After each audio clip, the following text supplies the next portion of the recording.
नमो अर्हन्ताणं नमो सिद्धाणं नमो आयरीयाणं नमो अध्यायाणं नमो लोये सव्यसाहुणम्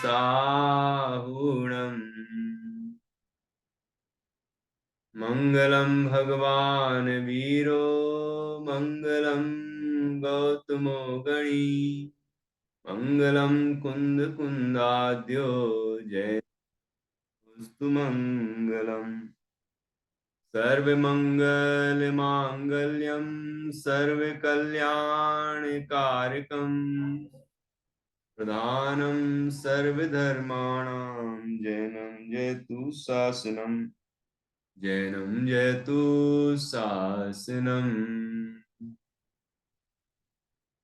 इन्दसद्वन्द्याणं तिहुवणहितमधुरविशदवकाणम् अन्तातीतगुणाणं नमो जिणाणं जिदभवाणम्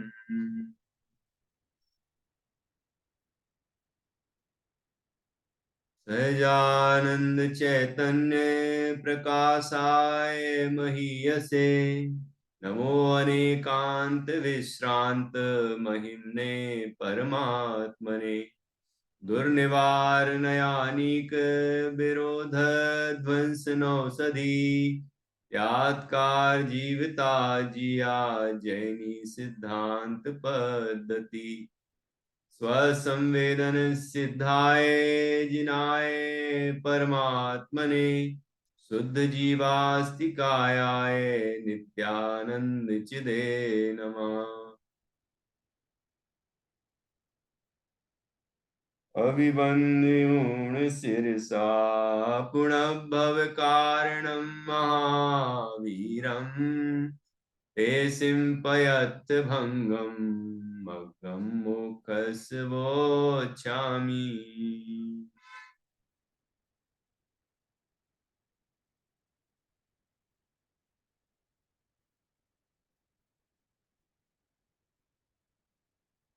आचार्य श्री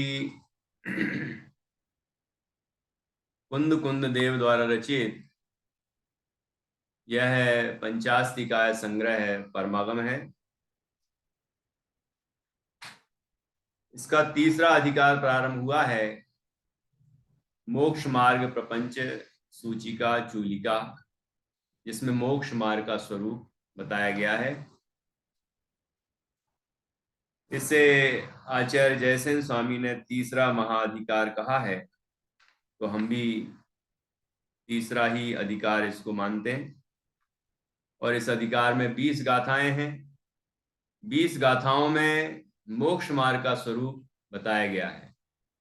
निश्चय से क्या है मोक्ष मार्ग, व्यवहार से क्या है, और निश्चय व्यवहार का क्या सुमेल है, ये सब चर्चा इसमें बहुत सुंदर ढंग से की गई है।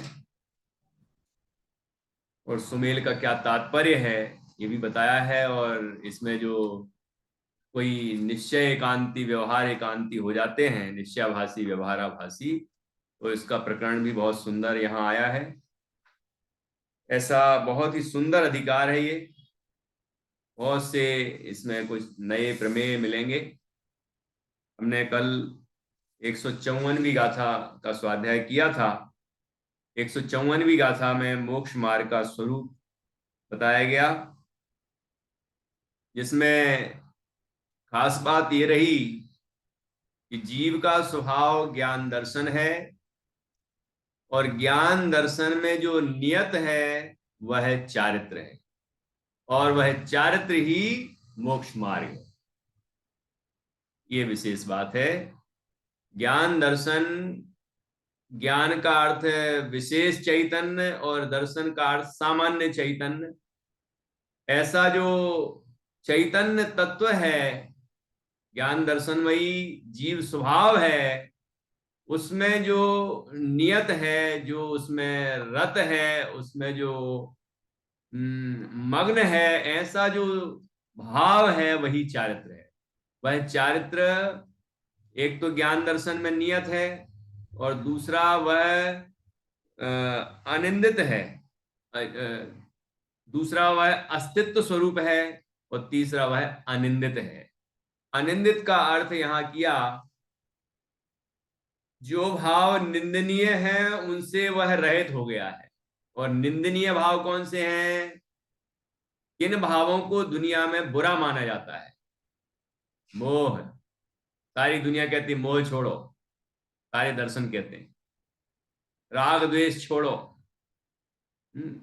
तो ये जो मोह राग द्वेष विकारी परिणाम है, जिनमें क्रोध मान माया लोभ आदि जितने भी विकार हैं, काम आदि विकार हैं, सारे विकार जिसमें समा जाते हैं, ऐसे ये विकारी परिणामों से वह रहित परिणाम है, इसलिए वह चारित्र अनिंदित है।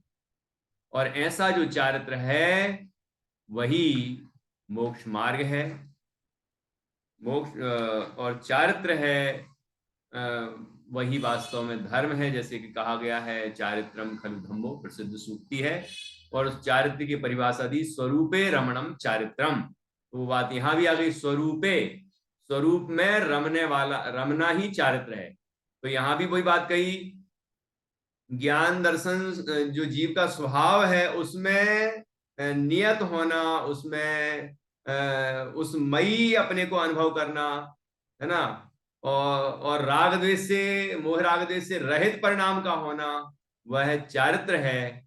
तो यह वहां जो प्रवचन सार की परिभाषा है वह यहाँ से एक समान ही है, शब्दों का अंतर है। ऐसा बड़ा सुंदर स्वरूप यहाँ बताया गया है। अब हम आगे बढ़ेंगे और अगली गाथा है 155। 155वीं गाथा में जीव स्वभाव में नियत चारित्रवान के मोक्ष मार्ग पने का प्रकाशन। ये जो जीव स्वभाव में नियत है वह चारित्र है, और ऐसे चारित्र को धारण करने वाला जीव मोक्ष मार्गी है, ये बात यहां कहते हैं, है ना। वो चारित्र ही मोक्ष मार्ग है। तो चारित्र कैसे मोक्ष मार्ग है? जो ज्ञान दर्शन स्वरूप जीव में नियत है, जीव स्वभाव में नियत है, वो चारित्र है, और वह चारित्र मोक्ष मार्ग है। ये कैसे? और वो चारित्रवान है, जो चारित्र जिसके अंदर भाव है वो चारित्रवान है, उसके ही मोक्ष मार्ग पना है। ठीक है ना, ये बात यहां पर 155वीं गाथा में कही गई है। तो हम पढ़ेंगे।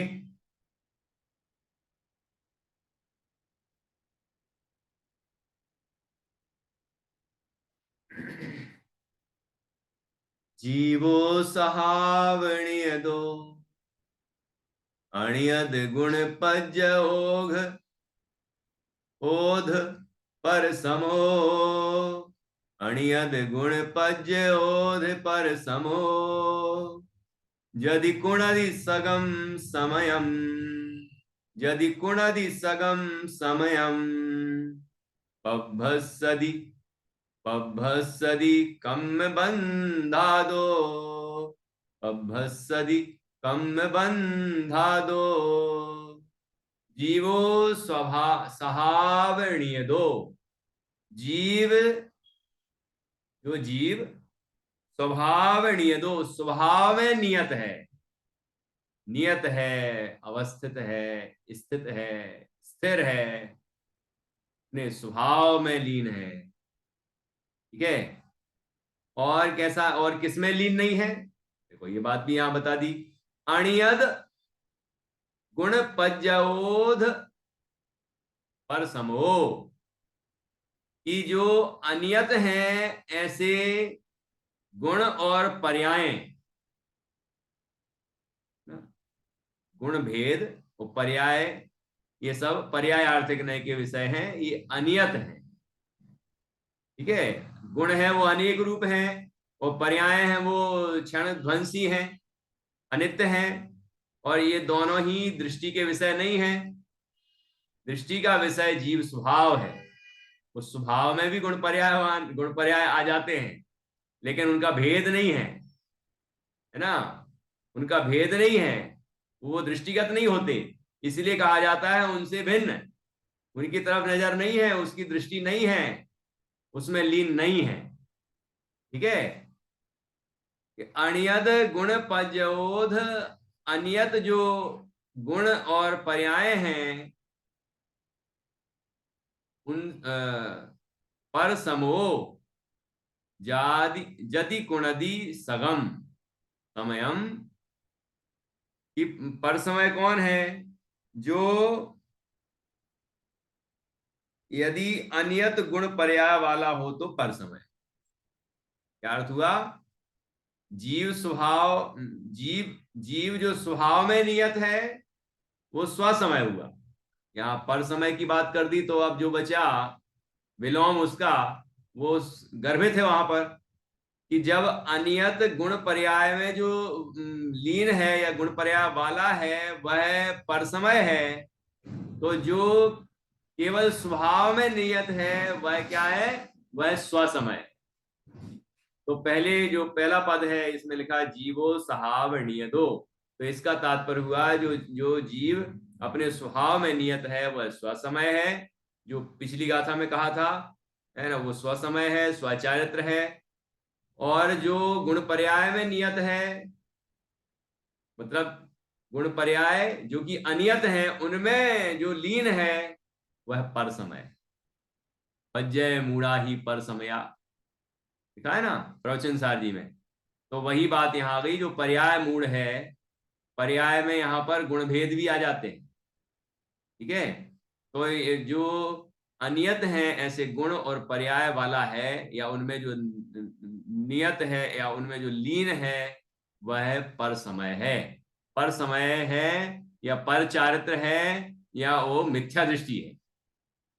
ठीक है, पर समय वाले को मिथ्या दृष्टि कहा गया है। ठीक है, यदि कुणदी सगम समयम, दीदी कुछ कह रही क्या? यदि कुणदी सगम समयम, क्या अर्थ हुआ? यदि वह सगम समयम, सगम मतलब स्वकम, स्व, समयम समय, यदि वह स्व समय को कुणदी अर्थात करता है, स्व समय को करता है, पभसदि कम बंधा दो, तो वह कम बंधा दो कर्म बंधों से पभसदि अर्थात छूट जाता है। प्रभसदि, भ्रसदि, भ्रसदि मतलब उससे हट जाता है, दूर हो जाता है। ठीक है ना, और प्रभसदि मतलब अच्छी तरह से उससे छूट जाता है। तो प्रभसदि का अर्थ है छूट जाता है, किससे? कि कम बंधा दो कर्म बंधों से, कर्म बंधों से छूट जाता है। कौन? जो स्व समय को करता है वह कर्म बंधों से छूट जाता है। तो अब हमें क्या करना है? देखिए, यदि हम स्व समय रूप परिणमन करेंगे तो ही कर्म बंधों से मुक्त होंगे, और तो ही मोक्ष प्राप्ति होगी, और तो ही आत्मा का पूर्ण स्वभाव प्रकट होगा और परम आनंद की प्राप्ति होगी। तो यहाँ स्व समय और पर समय की बात की है, और स्व समय रूप परिणमन करने का क्या फल है, क्या लाभ है, ये भी बता दिया गया है। ठीक है, जीवो सहावणीय दो, अणिय अणियद गुण पज्य ओध पर समो, यदि कुणदि सगम समयम पभसदिकम बंधा दो। अब आने अर्थ पढ़ेंगे। जीव द्रव्य अपेक्षा से स्वभाव नियत होने पर भी यदि अनियत गुण पर्याय वाला हो तो पर समय है। यदि वह नियत गुण पर्याय से परिणत होकर स्व समय को करता है तो कर्म बंध से छूटता है।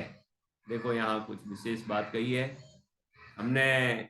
जो पहला पद था उसका अर्थ, मतलब उसमें ही पूरी परिभाषा बता दी है कि जो जीवो सहावणीय दो, जो जीव स्वभाव में नियत है वो स्वसमय है।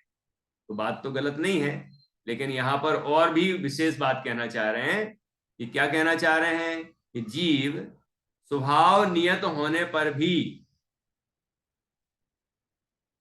यदि अनियत गुण पर्याय वाला हो तो पर समय है। ये अनियत गुण पर्याय वाला है हो तो पर समय है, तो ये अनियत गुण पर्याय कैसे होते हैं, ये अभी टीका में समझेंगे कि क्या यहाँ क्या विशेष बात आचार्य कहना चाह रहे हैं।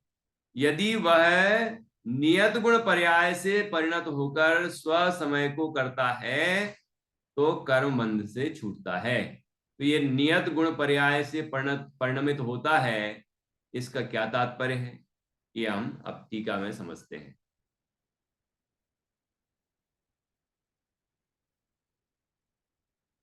देखिए, दीदी पढ़ेंगे आप? टीका। स्व समय के ग्रहण और पर समय के त्याग पूर्वक कर्म क्षय होता है। ऐसे प्रतिपादन द्वारा यहाँ इस गाथा में जीव स्वभाव में नियत चारित्र वह मोक्ष मार्ग है ऐसा दर्शाया है। संसारी जीव द्रव्य अपेक्षा से ज्ञान दर्शन में अवस्थित होने के कारण स्वभाव में नियत निश्चल रूप से स्थित होने पर भी जब अनादि मोहिनी के उदय का अनुसरण करके परिणति करने के कारण उपरोक्त उपयोग वाला अशुद्ध उपयोग वाला होता है, तब स्वयं भावों का विश्व रूपपना अनेक रूपपना ग्रहण किया होने के कारण उसे जो अनियत गुण पर्यायपना होता है वह पर समय अर्थात पर चारित्र है। वही जीव जब अनादि मोहिनी के उदय का अनुसरण करने वाली परिणति करना छोड़कर अत्यंत शुद्ध उपयोग वाला होता है, तब स्वयं भाव का एक रूपपना ग्रहण किया होने के कारण उसे जो नियत गुण पर्यायपना होता है वह स्व समय अर्थात स्व चारित्र है। अब वास्तव में यदि किसी भी प्रकार सम्यक ज्ञान ज्योति प्रकट करके जीव पर समय को छोड़कर स्व समय को कहाँ चला गया नीचे नीचे पर समय को छोड़कर स्व समय को ग्रहण करता है तो कर्म बंध से अवश्य छूटता है। इसलिए वास्तव में ऐसा निश्चित होता है कि जीव स्वभाव में नियत चारित्र वह मोक्ष मार्ग है। बहुत बढ़िया। देखिए, हमने जो गाथा से सीधा अर्थ किया तो उसमें स्वसमय पर समय की परिभाषा तो ठीक कही, लेकिन आचार्य यहाँ और भी बहुत विशेष बात कहना चाह रहे हैं कि वहां जो जीव सहावो नियदो कहा है, तो वहां ये जीव का द्रव्य स्वभाव बताना चाह रहे हैं। वहां अपन ने जो अर्थ किया वो जो स्वसमय पर समय की सामान्य परिभाषा है उस तरह से अर्थ किया। आचार्य कहना चाह रहे हैं कि प्रत्येक जीव द्रव्य अपेक्षा से तो स्वसमय ही है, स्वभाव में ही स्थित है। प्रत्येक जीव द्रव्य स्वभाव से तो एक समान ही है ना, एक समान ही है। लेकिन लेकिन क्या हो रहा है अनादिकाल से, वो अवस्था यहां बताई, तो वो पर समय ऐसा कहा। और जब जैसा स्वभाव है वैसी ही परिणति हो जाए तो वो स्वसमय हो जाता है। यहां पर द्रव्य स्वभाव बताया जो कि सब जीवों का एक समान है, और फिर अब पर्याय में क्या स्थिति है, कौन स्वसमय है और कौन पर समय है, ये बात यहां पर विशेष बताई गई है। ठीक है, देखिए फिर से अपन यहाँ टीका में समझते हैं, फिर से गाथा पढ़ेंगे बाद में।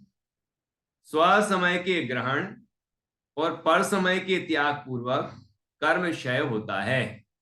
जब हम स्व समय रूप परिणमन करते हैं, स्वचारित्र प्रकट करते हैं, सच्चा चारित्र प्रकट करते हैं, है ना, तो और पर समय के त्याग पूर्वक पर समय का त्याग करते हैं तो कर्म क्षय होता है, और कर्म क्षय होता है तो मोक्ष होता है। ऐसे प्रतिपादन द्वारा यहां इस गाथा में जीव स्वभाव में नियत चारित्र वह मोक्ष मार्ग है ऐसा दर्शाया है। जीव स्वभाव में नियत वह चारित्र, जीव स्वभाव में नियत चारित्र वह मोक्ष मार्ग है, जो कि पिछली गाथा में भी कहा था कि जीव स्वभाव में नियत अवस्थित स्थित है जो चारित्र वह मोक्ष मार्ग है। ये बात यहां पर और स्पष्ट कर रहे हैं। देखिए, संसारी जीव द्रव्य अपेक्षा से, द्रव्य अपेक्षा से तो निश्चय नय से कैसा है, शुद्ध निश्चय नय से कैसा है कि दर्शन ज्ञान में अवस्थित होने के कारण स्वभाव में नियत अर्थात निश्चल रूप से स्थित होने पर भी, यहां तक अपन लें होने पर भी तो लिखा ना, तो है ना, पहले तो है, अब होने पर भी, अब आगे की बात करेंगे। तो पहले कैसा है ये समझ लें, अभी है कैसा है ना। उषा जी आप कैसी हैं, हम कैसे हैं, दीदी कैसी हैं, ये सभी जीव कैसे हैं। ये पहले तो जीव का द्रव्य स्वभाव जो शरीर से भिन्न है, जो पर्यायों से पार है, जो गुणभेदों से ख्याल में ज्ञात नहीं होता, ऐसा जो जीव का त्रैकालिक शुद्ध चैतन्य स्वभाव है वह प्रत्येक जीव का समान है। ये स्वभाव यहां बता रहे हैं। और प्रत्येक जीव अपने ज्ञान दर्शन में अवस्थित है, उस रूप ही परिणमन करता है, लेकिन जीव को ये खबर नहीं है कि मैं इस स्वभाव रूपी ही होता हूं। बस यहां गड़बड़ी है। तो देखिए पहले क्या कहा, ये संसारी जीव, देखो भगवान जो मुक्त हो गए हैं वो तो जैसा स्वभाव है वैसे अवस्था में भी हो गए, तो दोनों ही जगह से स्वसमय हो गए, दोनों ही जगह से स्वभाव में नियत हो गए। मतलब द्रव्य स्वभाव से तो स्वभाव में नियत है ही, पर्याय में भी स्वभाव अनुसार ही पर्याय प्रकट हो रही है, ठीक है ना। तो संसारी जीव द्रव्य अपेक्षा से ज्ञान दर्शन में अवस्थित होने के कारण, अर्थात ज्ञान दर्शन में स्थित होने के कारण, ज्ञान दर्शन रूप होने के कारण, ज्ञान दर्शन मय होने के कारण, स्वभाव में नियत होने पर भी, स्वभाव में नियत है, क्योंकि स्वभाव है, जीव का स्वभाव है ज्ञान दर्शन, और ज्ञान दर्शन में प्रत्येक जीव, प्रत्येक संसारी जीव भी नियत है, निश्चित है, अवस्थित है, उसमें स्थित है। ज्ञान दर्शन स्वभाव रूप ही परिणमन करता है प्रत्येक जीव, उपयोग और लक्षण प्रत्येक जीव का लक्षण है, चैतन्य प्रत्येक जीव का लक्षण है, ठीक है ना। तो वो स्वभाव में नियत है, ये बात तो सब जीवों के संबंध में है, निश्चल रूप से स्थित, ठीक है। ऐसा है कि वो स्वभाव कभी छूटता ही नहीं है, प्रत्येक जीव का स्वभाव कभी नहीं छूटेगा। तो ऐसा होने पर भी, क्या कह रहे हैं, ऐसा होने पर भी जब अनादि मोहनीय के उदय का अनुसरण करके,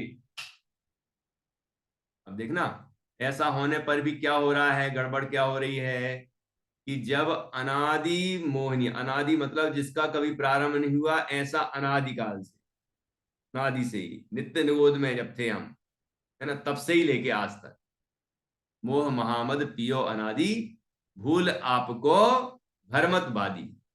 तो वो ऐसा जो हो रहा है अनादिकाल से, वो यहां पर बताया कि स्वभाव तो प्रत्येक प्रत्येक जीव अपने स्वभाव में नियत है,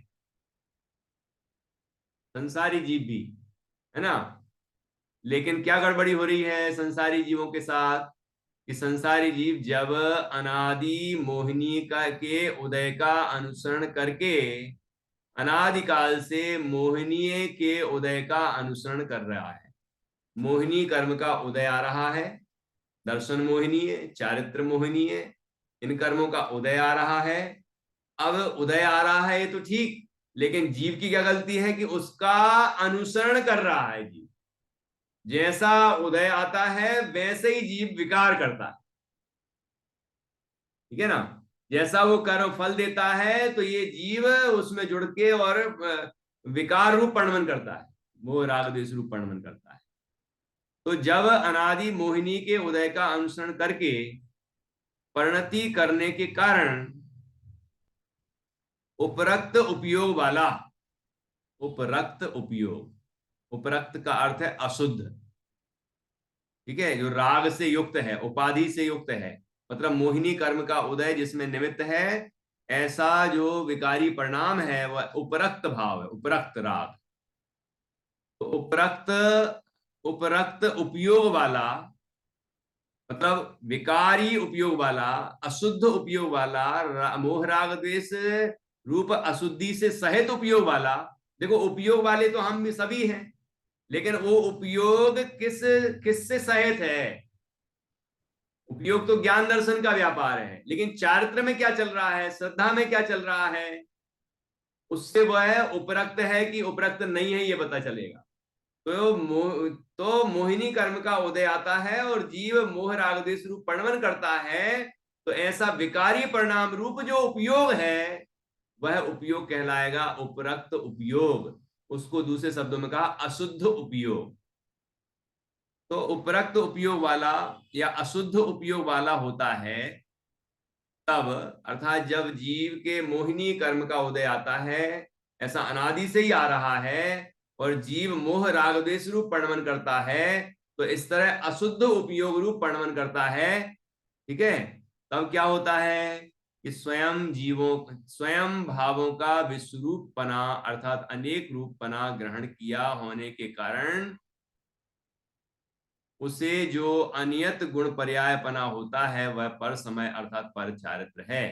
कि क्या होता है कि तब स्वयं भावों का विश्व रूप पना, विश्व का अर्थ होता है अनेक, तो अनेक रूप पना, अनेक रूप पना, देखो एक रूप स्वभाव तो एक रूप है, और जिन जीवों की पर्याय में भी एक रूप पना आ गया है, क्योंकि जो स्वभाव का अवलंबन करती है, स्वभाव का अनुसरण करती है, ये जीव कर रहा है मोहिनी कर्म का अनुसरण, और वो स्वसमय जो होता है वो करता है स्वभाव का अनुसरण।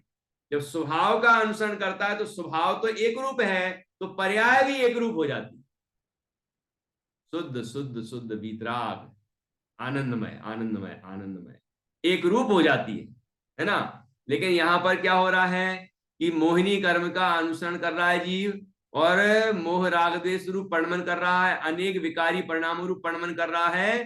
तो ऐसे अनेक विकारी परिणाम रूप प्रणमन करने से क्या होता है, वह तब स्वयं भावों का विश्वरूप पना अर्थात अनेक रूप पना ग्रहण किया होने के कारण उससे जो अनियत गुण पर्याय पना होता है वह पर समय है अर्थात पर चारित्र। ये पर चारित्र हो रहा है कि उसे अनियत गुण पर्याय पना होने होता है।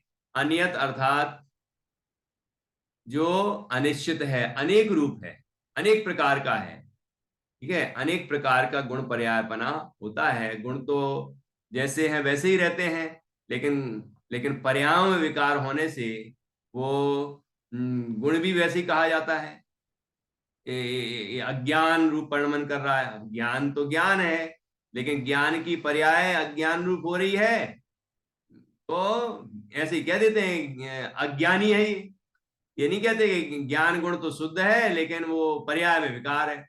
वो पर्याय से, पर्याय का उस गुण पर ही आरोप करके विकारी कह देते हैं, ऐसा अर्थ समझना यहाँ पर, ठीक है ना। यद्यपि प्रत्येक गुण शुद्ध ही है, मतलब स्वभाव से शुद्ध है, पर्याय में तो विकृति है ना उसके, संसारी के, और ये जो पर समय है इसके, तो वही बात यहां पर बताना चाह रहे हैं। इसलिए अनियत गुण पर्याय लिखा है, अकेला पर्याय विकृत नहीं है, वो पर्याय के कारण, कार्य में कारण में कार्य का उपचार करके उस गुण को भी विकृत कह दिया है। तो अनियत गुण पर्याय वाला होने होता है अर्थात अनेक रूप होता है, अनेक प्रकार के विकार रूप होता है, तो वह पर समय अर्थात पर चारित्र है। हम लोग कितने भाव रूप वर्णन कर रहे हैं, कितने तरह के विकार रूप वर्णन कर रहे हैं, इस तरह के हमारे परिणाम होते हैं, मोह राग द्वेष, ये तो तीन शब्द हैं, लेकिन इनके भी कितने प्रकार हो रहे हैं। राग द्वेष में भी कितने, क्रोध मान माया लोभ हास रति अरति, शोक, भय, जुगुप्सा, स्त्रीवेद, पुरुषवेद, नपुंसकवेद, है ना, और क्रोध आदि के विकारी परिणामों में भी जो छह छह लेस्याएं हैं, उनका मंद तीव्र रूप परिणमन हो रहा है ना, ऐसा विकार हो रहा है, तरह तरह के असंख्यात प्रकार के विकार हो रहे हैं। ठीक है ना, ये तो चारित्र की बात की। श्रद्धा में भी, और वो जो क्रोधमान माया लोग कहे, वो फिर अनंतानुबंधी वाले हैं, अप्रत्यक्षानुबंध वाले कौन से हैं, है ना। इस तरह से जो अनेक तरह की विकृतियां प्रकट हुई हैं, पैदा हो रही हैं, वो पर चारित्र है। अनियत गुण पर्याय पना होने होता है, वह पर समय अर्थात पर चारित्र है। ठीक है, पर समय, समय नाम आत्मा, तो पर समय का क्या अर्थ हुआ? पर में ही जो आत्मपना मानता है वो पर समय, आत्मा में आत्मपना नहीं मानता। जो पर हैं उनमें आत्मपना मानता है, जिसके कारण इसको मोह राग द्वेष आदि विकारी परिणाम होते हैं, वह आत्मा पर समय है। और ऐसा आचरण करने वाला, ऐसा आचरण मतलब परिणमन, है ना, पर में रमने वाला, परलक्षी परिणाम करने वाला, ऐसे मोह राग द्वेष रूप परिणमन करने वाला जो जीव है वह पर समय है। और ऐसा जो परिणाम है वह पर चारित्र है। पर लक्ष्य, पर चारित्र मतलब कर्मोपाधि से सहित चारित्र, चारित्र का विकारी परिणमन, मोह राग द्वेष रूप परिणमन, ऐसा वो पर चारित्र है। वही जीव, कोई दूसरा जीव आया क्या जो विकारों को नष्ट करेगा, जो दुख दूर करेगा, अनादि के भ्रमण को दूर करेगा, जो अनादिकाल के सारे दुर्दिन, सारी विकृत अवस्थाओं को समाप्त करके परम आनंद रूप मोक्ष अवस्था को प्राप्त करेगा, वो कोई अलग जीव आएगा क्या? जो पहले गुण स्थान में है वही तो आगे चल के चौथे गुण स्थान में जाएगा, वही पांचवें फिर छठवें सातवें गुण स्थानों में आगे बढ़ता हुआ वही तो श्रेणी चढ़ेगा, छपक श्रेणी, और वही क्षीण मोह होगा, और वही अरहंत होगा, अनंत चतुष्टय से संपन्न होगा, वीतरागी सर्वग अनंत सुखी होगा। और वही जीव संसार सागर से पार होकर मोक्ष की प्राप्ति करेगा। जीव तो वही है। महावीर स्वामी के भाव देख लें, पार्श्वनाथ स्वामी के, आदिनाथ स्वामी के, किन्हीं भी तीर्थंकर के पूर्व भावों को देख लें, 10-10 भावों की पुरानी बातें, है ना, ये तो 10 तो गिनाए हैं, लेकिन ऐसे अनंत भाव बीत गए, अनंत भाव उनके भी, हमारे भी। वो तो संसार सागर से पार हो गए और हम अभी भी घूम रहे हैं। ठीक है ना, तो हम भी उनसे प्रेरणा ले सकते हैं। कैसे महावीर स्वामी ने शेर की पर्याय में सम्यक दर्शन पाया, और आगे चल के 10वें भाव में महावीर भगवान बने और मोक्ष पाया, और हमको ही पहले मोक्ष मार्ग बताया, है ना। देखिए, तो वही जीव जिसकी ऊपर अवस्था बताई, पर लक्ष्य के कारण, पर में एकत्व ममत्व के कारण मोहिनी कर्म के उदय का अनुसरण करता हुआ जो मोह राग द्वेष रूप परिणमन कर रहा है, वह जीव पर समय है और उसका चारित्र पर चारित्र है। वही जीव जब अनादि मोहिनी के उदय का अनुसरण करने वाली परिणति करना छोड़कर, इतनी करना है ना, वो मोहिनी कर्म के उदय का अनुसरण करने वाली जो परिणति है वो छोड़ दे, मतलब मोह राग द्वेष करना छोड़ दे, मतलब कर्म के उदय का लक्ष्य करना छोड़ दे। तात्पर्य, पर द्रव्यों में एकत्व ममत्व कर्तृत्व भोक्तृत्व बुद्धियां छोड़ दे, पर द्रव्यों में इष्ट अनिष्ट की मिथ्या कल्पनाएं छोड़ दे। अर्थात जो पर से भिन्न अपने ज्ञान दर्शनमयी स्वभाव में नियत हो जाए, वही स्वसमय है। सारभूत बात तो यही है कि स्वलक्ष्य करे, पर लक्ष्य छोड़े, ये लक्ष्य भी छोड़े, ये लक्ष्य भी छोड़े, ये भी विकार छोड़े, ये भी छोड़े, ये कर्म, ये सब छोड़ने वाली तो बहुत सारी बातें हैं, और ग्रहण करने वाली एक ही बात है कि क्या, कि अपने ज्ञान दर्शन स्वभावी आत्म तत्व का अवलंबन करे, उसका अनुभव करे, उसमें ही नियत हो जाए, उसमें अवस्थित हो जाए, उसमें लीन हो जाए, तो वही स्वसमय हो जाता है, वही स्वचारित्र है, वही मोक्ष मार्गी है। ठीक है ना। देखो कितनी सुंदर बात कही कि वही जीव जब अनादि मोहिनीय के उदय का अनुसरण करने वाली परिणति करना छोड़कर अत्यंत शुद्ध उपयोग वाला होता है। देखो उपयोग कैसा हो गया अब, कि मोह राग देश से रहित हो गया, है ना, अनिंदित हो गया। ऊपर कहा था वो निंदित था, अनादिकाल से जो विकृत परिणति हो रही थी, पर समय हो रहा था, परचारित्र हो रहा था, वो निंदित चारित्र है। और ये जो विकारी परिणामों से रहित चारित्र हुआ, स्वस्वरूपे रमणम चारित्र हुआ, ये अनिंदित है। ठीक है, अत्यंत शुद्ध उपयोग वाला होता है। तब स्वयं भाव का एक रूपपना ग्रहण किया होने के कारण उसे जो नियत गुण पर्यायपना होता है वह स्वसमय अर्थात स्वचारित्र है। देखो, जब जीव पर का लक्ष्य छोड़कर और केवल अपने स्वभाव का लक्ष्य करता है, ज्ञान दर्शन स्वभाव का लक्ष्य करता है, तो ज्ञान दर्शन स्वभावी आत्मा एक रूप तत्व है, तो उसके लक्ष्य से प्रकट होने वाली जो परिणति है वो कैसी हो जाती है, वो भी एक रूप, उसमें भी एक रूपता होती है। वीतराग वीतराग वीतराग, सम्यक सम्यक सम्यक, आनंद आनंद आनंद आनंद आनंद, ऐसी एक धारा चलती है। देखो लिखा कि नहीं, एक रूप पना, वहां लिखा था विश्व रूप पना, अनेक रूप पना। तो तब उस स्वयं भाव का एक रूप पना ग्रहण किया होने के कारण, क्योंकि एक रूप तत्व का अनुभव करेगा, उसमें ही लीन होगा, तो परिणति भी एक रूप ही हो जाएगी। ठीक है ना, तो एक रूप पना ग्रहण किया होने के कारण उसे जो नियत गुण पर्याय पना होता है वह स्वसमय अर्थात स्वचारित्र है। नियत गुण पर्यायपना अर्थात जो स्थिर गुण पर्यायपना है। अभी अनेक रूपपना चल रहा था, अब एक रूपपना, है ना, जैसा द्रव्य वैसे गुण वैसी पर्याय, तो उसमें एक रूपपना हो गया है। जे, है ना, ऐसी जो स्थिति हुई है जीव की, वह स्व समयपना है, उसको स्वचारित्र कहते हैं। ठीक है, अब वास्तव में यदि किसी ही प्रकार सम्यक ज्ञान ज्योति प्रकट करके जीव पर समय को छोड़कर स्व समय को ग्रहण करता है तो कर्म बंध से अवश्य छूटता है। इसलिए वास्तव में ऐसा निश्चित होता है कि जीव स्वभाव में नियत